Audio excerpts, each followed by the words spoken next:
Selamat datang di Pojok Santai.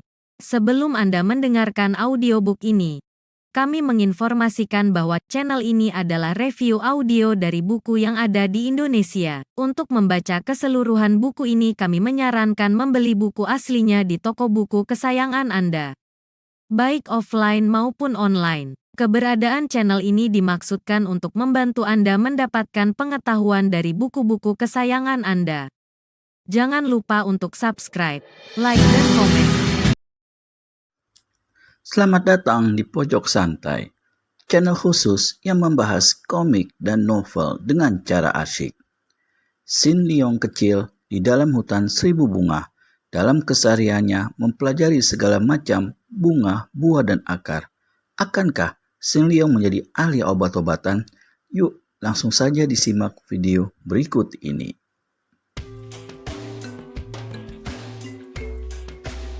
Tentu saja, kata-kata itu baru terbukti kebenarannya kalau seseorang memiliki rasa kasih terhadap yang dilakukannya itu.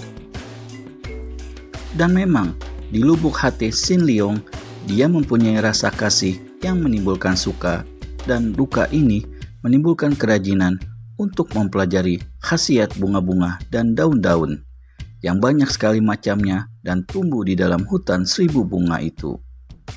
Selain mempelajari khasiat tumbuh-tumbuhan, bukan hanya untuk menjadi makanan sehari-hari, akan tetapi juga untuk pengobatan.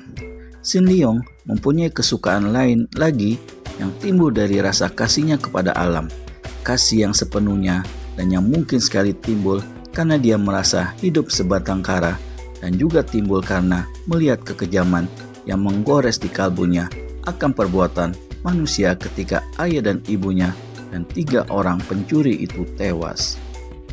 Di tempat itu, dia melihat kedamaian yang murni, kewajaran yang indah, dan tidak pernah melihat kepalsuan-kepalsuan, tidak melihat kekejaman.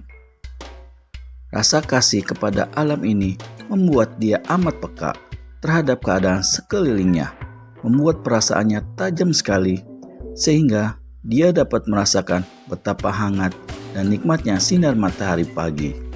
Betapa lembut dan sejuk segarnya sinar bulan purnama, sehingga tanpa ada yang memberitahu dan menyuruh, hampir setiap pagi dia bertelanjang mandi cahaya matahari pagi, dan setiap bulan purnama dia bertelanjang mandi sinar bulan purnama.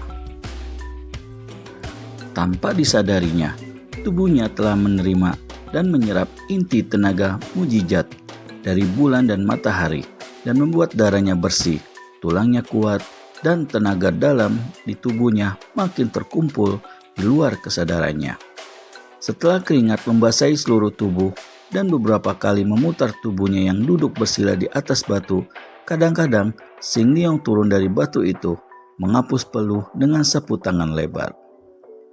Kemudian, setelah tubuhnya tidak berkeringat lagi, setelah dibelai bersilirnya angin pagi, dia mengenakan lagi pakaiannya dan pergi mengeluarkan bunga, daun, buah, dan akar obat dari dalam gua untuk dijemur di bawah sinar matahari.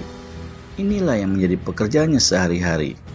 Selain mencangkok, memperbanyak, dan menanam tanaman-tanaman yang berkhasiat, menjelang tengah hari mulailah berdatangan penduduk yang membutuhkan obat.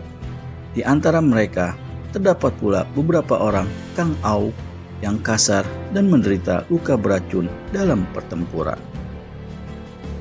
Untuk mereka semua, tanpa pandang bulu, Shin Leong memberikan obatnya. Setelah memeriksa luka-luka dan penyakit yang mereka derita, lebih dari 15 orang datang berturut-turut minta obat, dan yang datang terakhir adalah seorang laki-laki setengah tua, bertubuh tinggi besar, dan di punggungnya tergantung golok, dan dia datang terpincang-pincang karena pahanya terluka hebat, luka yang membengkak dan menghitam. "Sintong, kau tolonglah aku." Begitu tiba di depan gua di mana Shin Leong duduk dan memotong-motong akar basah dengan sebuah pisau kecil, laki-laki bermuka hitam dan bertubuh tinggi besar itu menjatuhkan diri dan merintih kesakitan. Shin Leong mengerutkan alisnya. Di antara orang-orang yang minta pengobatan, Dia paling tidak suka melihat orang-orang Kang Au yang dapat dikenal dari sikap kasar dan senjata yang selalu mereka bawa. Namun, belum pernah dia menolak untuk mengobati mereka. Bahkan, diam-diam dia menilai mereka itu sebagai orang-orang yang berwatak serigala, yang haus darah, yang selalu saling bermusuhan dan saling melukai. Sehingga mereka ini merupakan manusia-manusia yang patut dikasihani karena tidak mengenal apa artinya ketentraman, kedamaian, dan kasih antar manusia yang mendatangkan ketenangan dan kebahagiaan.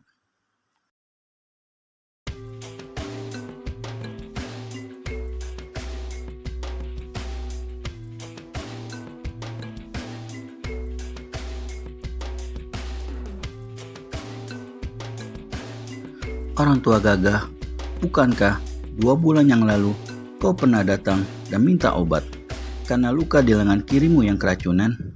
Tanyanya sambil menatap wajah berkulit hitam itu. Benar sekali Sintong. Aku adalah Sin Hek Hao atau macan hitam sakti yang dahulu terkena senjata jarum beracun di lenganku. Akan tetapi sekarang aku menderita luka lebih parah lagi.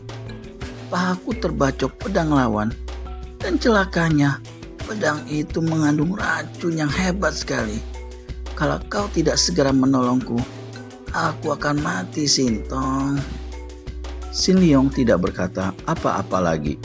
Menghampiri orang yang di atas tanah itu, memeriksa luka menganga di balik celana yang ikut robek. Luka yang lebar dan dalam, luka yang tertutup oleh darah yang menghitam dan membengkak. Seluruh kaki terasa panas, tanda keracunan hebat. Sin Liong menarik napas panjang. Lo Heng Yu, mengapa engkau masih saja bertempur dengan orang lain, saling melukai dan saling membunuh? Bukankah dahulu ketika kau datang ke sini pertama kali, pernah kau berjanji tidak akan lagi bertanding dengan orang lain? Mata yang lebar itu melotot, kemudian pandangan matanya melembut. Tak mungkin dia dapat marah kepada anak ajaib ini. Seorang anak kecil berusia 7 tahun dapat bicara seperti itu kepadanya. Seolah-olah anak itu adalah seorang kakek yang menjadi pertapa dan hidup suci. Sintong, aku adalah Sin Hek Hao. Dan jangan kau menyebut Lo Heng Hiu atau orang tua gagah kepadaku. Aku adalah seorang perampok. Mengertikah kau? Seorang perampok tunggal yang mengandalkan hidup dari merampok orang lewat. Kalau aku tidak butuh barang, aku tentu tidak akan mengganggu orang. Dan kalau orang yang kumintai barangnya itu tidak melawan, aku tentu tidak akan menyerangnya. Akan tetapi, 2 kali aku keliru menilai orang. Dahulu, aku menyerang seorang nenek yang kelihatan lemah, dan akibatnya lenganku terluka hebat. Sekarang, aku merampok seorang kakek yang kelihatan lemah, yang membawa barang berharga. Dan akibatnya, pahaku hampir buntung dan kini keracunan hebat. Kau tolonglah, aku akan berterima kasih kepadamu Sintong dan akan mengabarkan sesuatu yang amat penting bagimu. Long Heng Hiu, aku tidak membutuhkan terima kasih dan balasan. Aku mengenal khasiat tetumbuhan di sini. Tetumbuhan untuk tumbuh di sini begitu saja. Mempersilakan siapapun juga yang mengerti untuk memetik dan mempergunakannya, tanpa membeli, tanpa merampas, dan tanpa menggunakan kekerasan. Aku hanya memetik dan menyerahkan kepadamu. Perlu apa aku minta terima kasih dan balasan? Lukamu ini hebat, seluruh kaki sudah panas, berarti darahmu telah keracunan. Untuk mengeluarkan racunnya yang masih mengeram di sekitar luka, sebaiknya luka itu dibuka agar dapat diobati. Tidak seperti sekarang ini, ditutup oleh darah beracun yang mengering. Dapatkah kau membuka lukamu itu, Long Heng Hyo? Orang setengah tua itu membelalakan mata dan kembali dia kagum mendengar cara bocah itu bicara. Akan tetapi keheranannya lenyap ketika dia teringat bahwa bocah ini adalah Sintong, anak ajaib. Bagaimana kelanjutan perampok tua yang tengah memohon diobati Sin Leong? Temukan jawabannya di video selanjutnya hanya di channel Pojok Santai. Segera subscribe dan tekan tombol lonceng untuk mendapat notifikasi video terbaru dari kami. Terima kasih dan sampai bertemu kembali.